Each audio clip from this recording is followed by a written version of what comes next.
What is the most painful thing you've been told? Wow. Ano ba naman tanong mo, bro?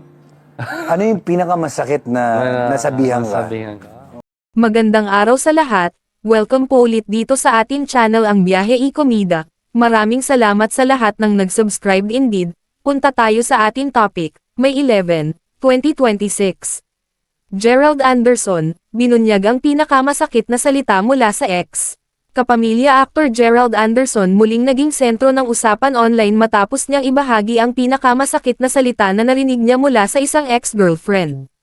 Sa isang interview kasama ang kapwa-aktor na si Baron Geisler, tinanong si Gerald kung ano ang pinakamabigat na pahayag na natanggap niya.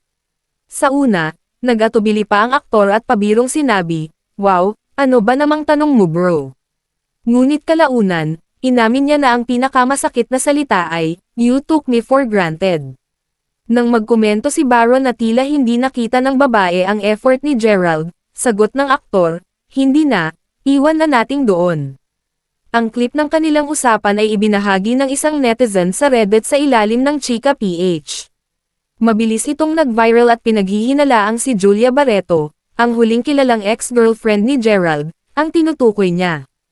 Dahil dito, muling naglabasan ang mga negatibong komento mula sa netizens. Marami ang nagbalik ng mga isyo laban sa aktor gaya ng ghosting, cheating, at pagiging womanizer.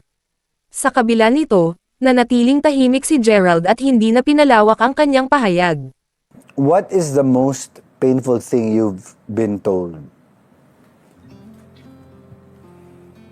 Wow. Ano ba naman tanong mo, bro? Ano yung pinakamasakit na nasabihan ka? Nasabihan ka. Oh. Oof. Paano ba? Siguro, you took me for granted. Ouch. Para hindi nakita efforts mo. Yun na yun. Iwan na natin doon. Okay, sige. You took me for granted. Panoorin ang buong video sa ang Stars on Stars, Gerald Anderson and Baron Geisler sa YouTube channel ng Jeepney TV, at mag-subscribe, i-click ang mga link sa description box. At yan ang ating latest showbiz chika update for today. Please like and share ang video at huwag kalimutan mag-subscribe, i-click ang notification bell for more showbiz chika updates at suportahan po ang ating Facebook page. Maraming salamat sa lahat ng nag-subscribe indeed, magandang buhay sa lahat, adios!